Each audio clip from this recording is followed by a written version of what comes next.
Well, it's breathtaking to watch, really. Gaza has sort of become like the thread that you pull that unravels, you know, the whole fabric of Western so-called civilization. The entire narrative infrastructure of the West is collapsing. I said that every missile that Israel launches against Gaza actually lands in America, and it's blowing the whole society apart. I mean, everything, everything about that so-called culture, that so-called civilization, which is actually nothing but a torture chamber for their own citizens, a torture chamber for the minds of their citizens, for their psyches, for their souls. It's being dismantled because of Gaza. You've been imposing lies on your population for decades. No, for centuries, inflicting cognitive dissonance on your people for centuries, keeping your people boxed in a tight cage of ideological manipulation. It's like every individual citizen in your society is in some sort of an isolation cell that has beautiful pictures projected on the walls, just to lull them into thinking that they aren't imprisoned. Freedom, democracy, prosperity, upward mobility. You can be anything you dream of, so on and so on, et cetera, et cetera. All of this is being projected on the walls of their jail cells in America, in the collective West. And they can look at it, but they can't really go into it. You can't experience what you're being shown. That's America. It's happy songs being pumped in over loudspeakers to drown out the sound of you and your neighbors weeping. Weeping because maybe their home is being foreclosed upon, or they lost their job, or they can't afford medicine or groceries, or they're being evicted, or because someone that you love has been murdered or assaulted or abducted or raped. It's a dystopian reality constantly being gaslighted by utopian propaganda. According to the average statistics, since October 7th, in the United States, roughly 10,000 Americans have been murdered. Just since October 7th, 200,000 American women have been raped, and over 100,000 children have been abducted in the United States just since October 7th. There's been nearly 150,000 home foreclosures since October 7th. Tens of thousands of people have become homeless since then, and even more have become jobless. But on the walls of your prison cell, all you see are projected pictures of wealth, of opulence, of extravagance, fun, happy, perfect, beautiful people living exciting, glamorous lives. Celebrities flaunting their wealth, singers bragging about their riches. That's what you look at all day long, 24 hours a day. Everyone that you're shown is a millionaire or a billionaire, but everyone that you've ever known is struggling financially, you and everyone you know. So there's a massive discrepancy in the reality that you know and the reality that they show. And Gaza is taking all that apart. Well, actually, Zionism is taking it apart. Zionism is destroying the whole architecture of how the West has managed the oppression of their own societies. It's exposing the West to the people of the West. And they're starting to realize just how corrupt and how psychopathic their so-called civilization is. It's all starting to hit them now. It's starting to register with them now, after all these years. And it's not just the students, it's not just the protesters, it's not just the activists, but regular, average, normal people in the West. It's dawning on them now that something is terribly, criminally wrong with their society, with their culture. Because look, there's a savage, vicious genocide that's happening right now, and you can see it. Everyone can see it. It's playing out right on the screen of your mobile phone, and your countries are backing it. Your countries, who you've always been told are the good guys, they're responsible for it. They're responsible for the genocide. Your countries are anti-peace and pro-genocide, and they want to ban and demonize anyone who supports peace and anyone who opposes mass murder. They want to shut down access to information, like banning TikTok.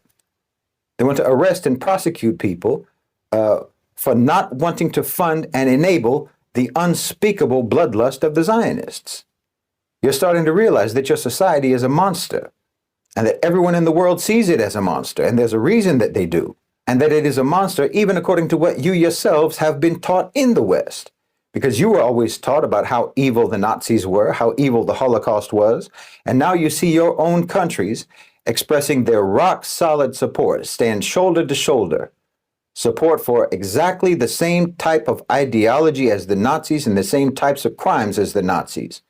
But somehow you're not supposed to see all of this as an evil ideology, and you're not supposed to see their actions as crimes. Well, that doesn't work.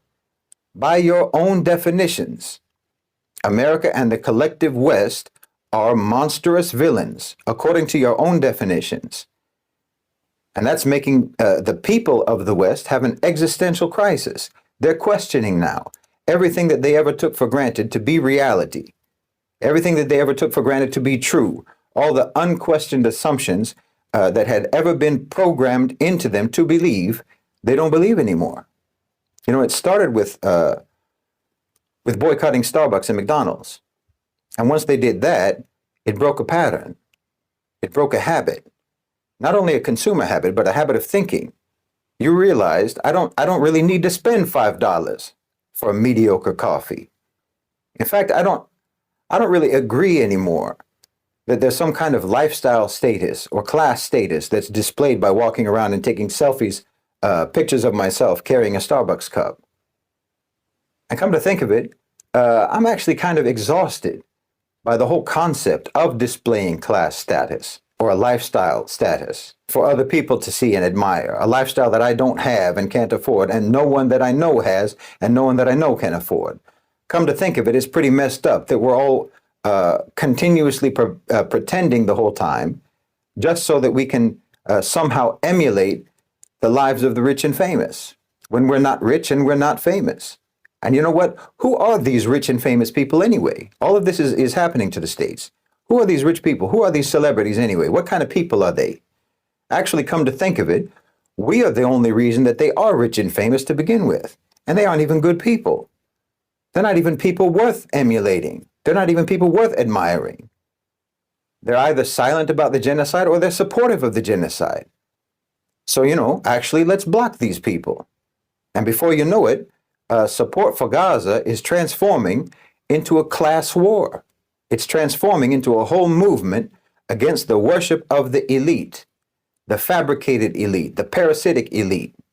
And I'm telling you, this is all being indirectly inspired by the tawheed of the people of Gaza. The people of the West are starting to tear down their own false idols and the whole quasi-religious secular worship of the rich and all the high priests and high priestesses of ritualistic distraction, frivolity, and materialism. Zionism is colonization, and colonization is a manifestation of cancerous capitalism. And cancerous capitalism is a manifestation of Western supremacy, and Western supremacy is a manifestation of dehumanizing racism and classism. And racism and classism are a manifestation of a culture that has no genuine moral values and can only elevate itself by subjugating others. It's primitive. It's primitive and savage. It's primitive and savage and cynical.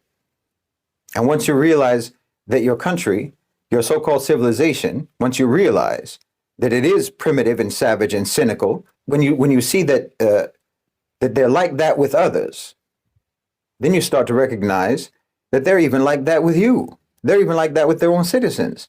You start to realize that you never stop being serfs in the West, and they never stop being feudal lords and feudal masters in the West.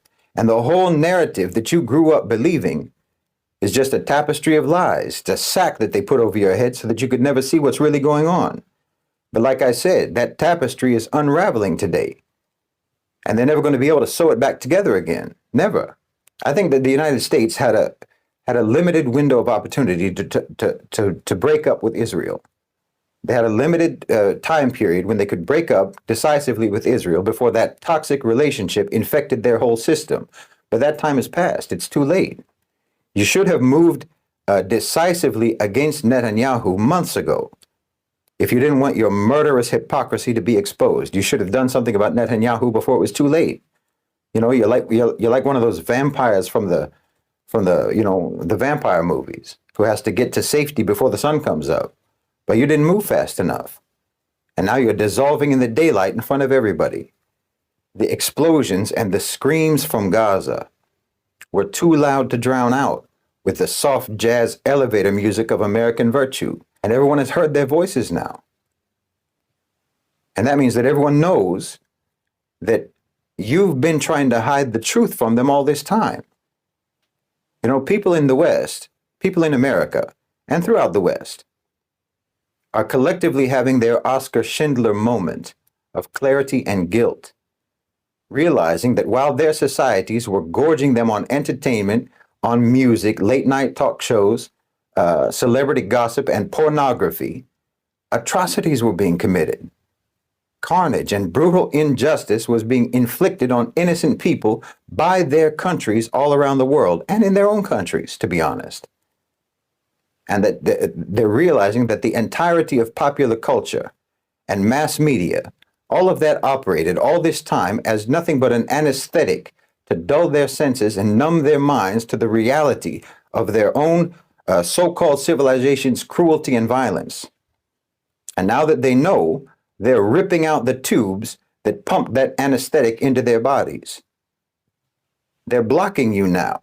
All your celebrities, all your brands, your logos, your propaganda, all the smiling brand ambassadors who've gotten rich off of your neutralization, your exploitation, your nullification, and your desensitization. You thought you were just passing your time when you were binge watching Netflix. You didn't know that you were being deliberately distracted, deliberately diverted.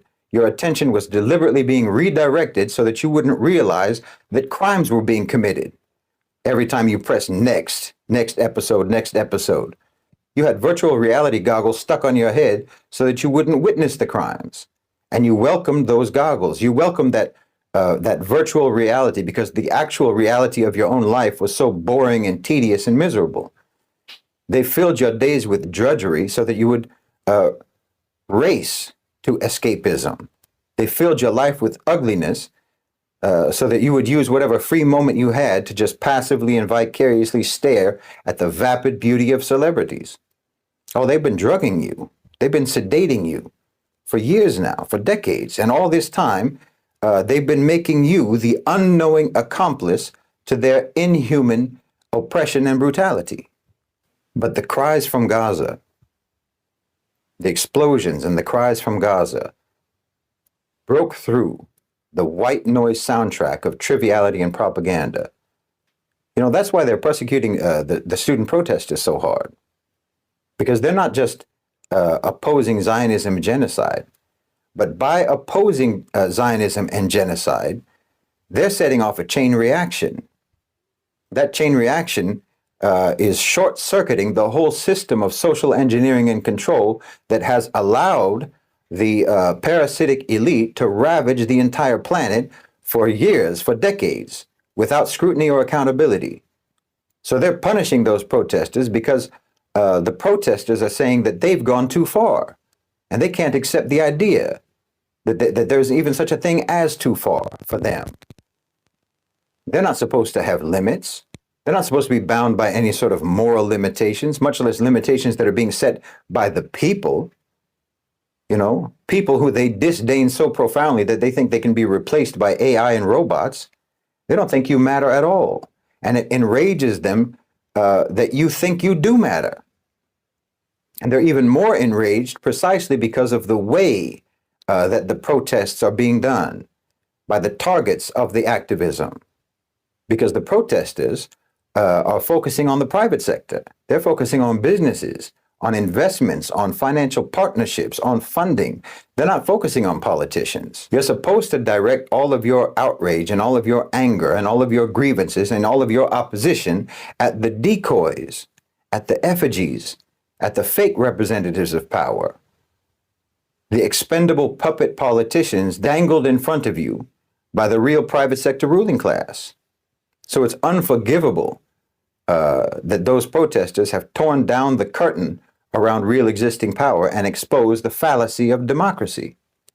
Those protesters have started a fire that's going to burn straight through the whole system. But you can't blame them for the fact that your system has been flammable to begin with. That's your fault. The way you built your system made this inevitable. If you'd built your system on truth and honesty, on justice and genuine morality, and on decency and fairness, well, no one would be able to burn it down. But you built it. You decided, you chose to build it on deceit and hypocrisy, on unfairness and exploitation and bigotry, violence, racism, greed, and oppression. And that's all highly combustible.